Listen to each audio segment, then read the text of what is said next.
¿Qué tal amigos? Bienvenidos a una nueva entrevista en Punto Convergente TV, el programa institucional de la Universidad Católica Argentina. Hoy tenemos un amigo de la casa, ¿sí? Juan Martín López Fidanza. Él es coordinador académico del Instituto de Investigaciones de la Facultad de Ciencias Sociales. ¿Qué tal, Juan Martín? ¿Cómo estás? Muy bien, muchas gracias por la invitación. Por favor, gracias a vos por acercarte a la biblioteca de nuestra universidad para hablar un poco justamente sobre esto, ¿no? ¿Cuál es tu área, a qué te dedicas y cómo es tu día a día en la facultad? Perfecto. Bueno, yo pertenezco al área de investigación de la facultad de la universidad, porque ahí somos una parte de la facultad, pero en realidad estamos integrados al sistema científico de la universidad, que también tiene su propia organización transversal. Una obviedad, investigamos, que propiamente la investigación es producción de conocimiento. La función social de la universidad es capacitar a las futuras generaciones, pero también no trata de ser un mero enseñadero, un mero lugar de repetición de conocimientos, sino que trata de aportar a la sociedad conocimientos nuevos, ya sea en ciencias aplicadas, ya sea en un conocimiento que se va a aplicar de modo directo, como conocimientos que no siempre se sabe en qué van a terminar aplicándose, ciencias básicas, y que entonces se produce conocimiento por la necesidad misma del conocimiento. Esto que muchas veces pareciera algo superfluo, en realidad es central a la hora de una universidad, al punto que, por ejemplo, muchas carreras requieren investigación como base para poder existir como carreras. Son las carreras que son evaluadas por el ente acreditador, la CONEAU, o ahora tan de moda los rankings, ahora que todo se cuantifica y entonces te preguntan en tu universidad en qué puesto está del ranking internacional, latinoamericano, lo que sea. Justamente uno de los indicadores que miran es la investigación. ¿Qué producción? ¿Cuántos investigadores tenés? ¿Cuántas publicaciones? ¿Cuántas citas tienen? ¿Cuántos proyectos? Son todos elementos centrales. Vuelvo a decir, ya sea por la dimensión formal, cómo impactan los rankings, cuánto se produce, por la dimensión genuina, que es a fin de cuentas producir conocimiento que va a incidir en la sociedad, es un elemento central que una universidad produzca investigación. ¿Siempre tuviste en claro que te querías dedicar a la investigación o fuiste descubriendo a medida que fuiste formándote académicamente? Generalmente quienes nos dedicamos a la investigación tenemos cierta idea de entrada, porque hay una realidad, nos gusta el mundo intelectual. No solo nos gusta estudiar, sino también nos gusta pensar, nos gusta escribir, somos curiosos. ¿Por qué las cosas son así? ¿Por qué no son de otro modo? Entonces eso lo va sintiendo casi que diría de modo previo a la universidad. Uno se tiene una cierta disposición a querer saber que después podría derivar o no en una carrera de investigación, pero que en algún sentido uno lo detecta y en charlas con otros colegas de entrada ya encontramos este perfil personal. Obviamente que después a la hora de desarrollar una carrera, cada disciplina tiene sus propios metidas, sus propias dinámicas. Uno tiene que plantearse, bueno, elegir ser un profesional con un cierto modo de desempeño laboral versus la investigación que tiene una lógica propia, en algún momento tenés que plantearte, y en ese sentido orientarte finalmente. ¿Ves estudiantes que tienen ya ese perfil? ¿Se los invita a participar de los proyectos? Sí. Hay carreras que tienen más nítido este perfil, que son carreras más claramente académica, donde el perfil laboral, lo académico es muy fuerte, por decir alguna de nuestras carreras en sociales, el ámbito de la historia, el ámbito de la sociología, el ámbito inclusive de ciencias políticas, y otros ámbitos donde es bastante más difícil.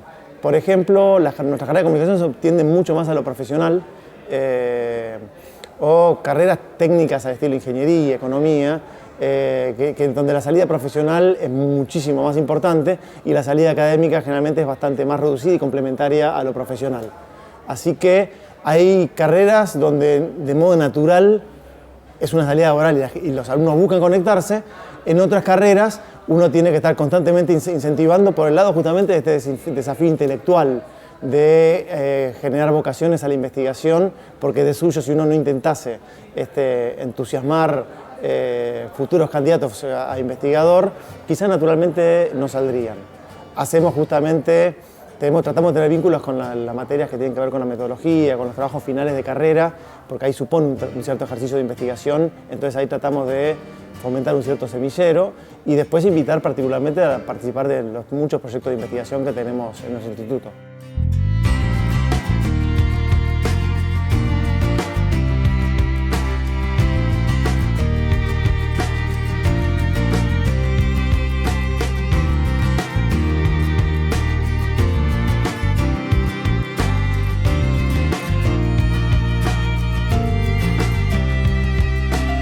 Recién mencionaste que la curiosidad es una de las características de un investigador, ¿no?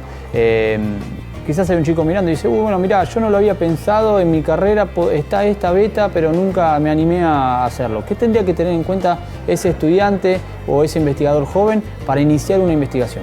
Lo primero es un cierto saber cómo, que por un lado lo adquirís generalmente en la formación metodológica en tu propia disciplina, en tu carrera de grado, pero sobre todo también un investigador se hace haciendo, es un saber hacer en la investigación. Ergo, uno la tiende a conocer, a apropiar al lado de alguien que lo sepa hacer. Entonces, generalmente, el proceso de investigación no se forma al lado de un investigador. El clásico camino para formarse como investigador es haciendo un doctorado. En ese doctorado uno no solo va a cursar ciertas materias, sino va a tener que producir una investigación propia, una tesis, que va a ser acompañada por un director de tesis. Ese director justamente es ese investigador ya formado, que lo va a ir acompañando, le va a ir guiando, ya sea en la dimensión metodológica, ya sea en la dimensión de conocimiento, la dimensión teórica, ya alentándolo a participar del sistema científico a través de participación, por ejemplo, en eventos académicos, presentando ponencias, escribiendo textos, idealmente a la larga orientados a revistas científicas, y lo va a ir acompañando justamente en ese ir haciendo su camino como investigador, que luego, una vez graduado, una vez inserto en el sistema científico a través de becas de formación, generalmente doctorales, luego postdoctorales, finalmente ingresando a la carrera científica, ya sea en una universidad, ya sea en el sistema científico propiamente por CONICET, o muchos van al exterior, a insertarse en el exterior, en universidades del exterior. Este camino comienza, vuelvo a decir, en este vínculo con un investigador ya formado que va acompañando en el proceso. Pero ¿la investigación solo se da en el ámbito académico o también hay empresas de mercado que tienen su departamento de investigación? Ahí hay magnitudes. Se da en el mundo privado también. En Argentina menos que en otros lugares. Falta más inversión, en parte tiene que ver porque hay menos incentivos quizá que en el exterior que permiten mayor desgravación de impuestos, por ejemplo, al financiar investigación. Segundo, muchas empresas traen el know-how ya sea de sus casas matrices o directamente empresas pequeñas no tienen la espalda para poder invertir. Y tercero, hay una cuestión casi de cultura también en poder desarrollar competitividad a partir de la investigación, sobre todo que la investigación no siempre tiene una repercusión inmediata en los balances de las empresas y que tiene mucho de... es como invertir en una startup. Uno puede ir y no sabe cuánto va a tener de retribución, de ganancia a partir de eso. Con lo cual en Argentina hay, pero es bastante menos que en otros países con una cultura de innovación mucho más grande y por ende mucha más inversión en investigación.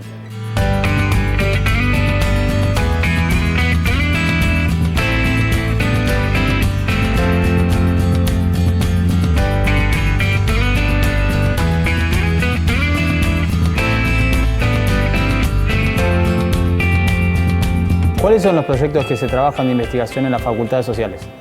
A ver, ahí en gran parte los proyectos dependen de nuestra masa crítica de investigadores. Tenemos 18 investigadores entre UCA y CONICET y unos 15 becarios en formación justamente para ser investigadores. Nuestro foco más grande está ligado a... tenemos un grupo muy importante de antropólogos que trabaja sobre todo cuestiones vinculadas a grupos aborígenes, por grupos llamados pueblos originarios. Tenemos un grupo importante de investigadores que trabaja temas sobre religión. Un grupo no tan importante, pero que si lo sumamos a la gente que trabaja en el observatorio, se hace un grupo muy nutrido, que trabaja condiciones de vida de la sociedad vinculados a temas de pobreza.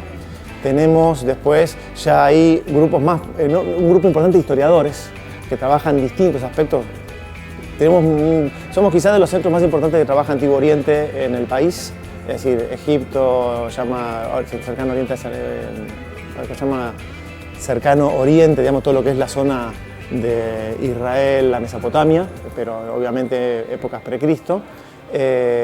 Y también tenemos algunos investigadores que se dedican a historia medieval, historia moderna.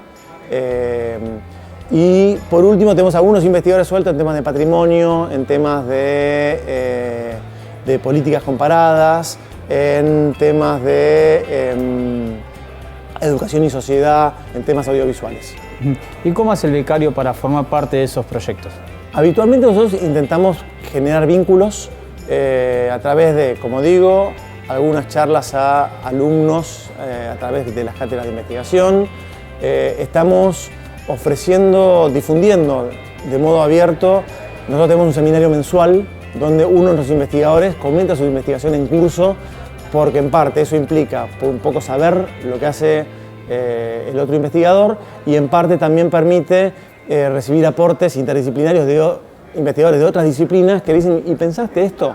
¿Sí? Para poder enriquecer, pero también nos permite, al transmitirlos por YouTube y difundirlo a alumnos, que puedan conocer que las cosas que se hacen, de modo que a generar interés, y alumnos que puedan estar interesados en algún tipo de proyecto puedan tomar contacto después con nosotros. ¿Y cómo palpás esa experiencia con esos becarios que inician su espacio de investigación? Y es algo muy entusiasmante, primero porque es un muy buen trabajo el ser becario. ¿Por qué? Te pagan solo por estudiar. Generalmente uno venía del grado donde uno pagaba por estudiar, por decirlo así, la familia, quien sea. Acá te están pagando a vos por formarte, ¿sí? Párrafo aparte de la inflación, que de repente sube el sueldo del becario, está re bien, la inflación baja, bueno, esas son oscilaciones, pero propias de nuestro país hoy por hoy. Sacando eso, bueno, si te pagan por formar, te pagan por tener un desafío intelectual. Entonces la verdad que es algo muy entusiasmante, muy interesante, donde vos estás en contacto con otros becarios que están en la misma dinámica, entonces se retroalimentan, hacer cosas juntos, tomar nuevas ideas, lecturas, salir a buscar espacios nuevos donde puedan aplicar los conocimientos que van recibiendo. Entonces, en general, la experiencia que recibimos de nuestros becarios es muy satisfactoria. Juan Martín, ha sido muy claro con tus conceptos, y las pantallas y las cámaras de Punto Convergente TV están abiertas para cuando quieran o desean difundir alguno de los proyectos o convocatoria para becarios. Bueno, muchas gracias, así haremos.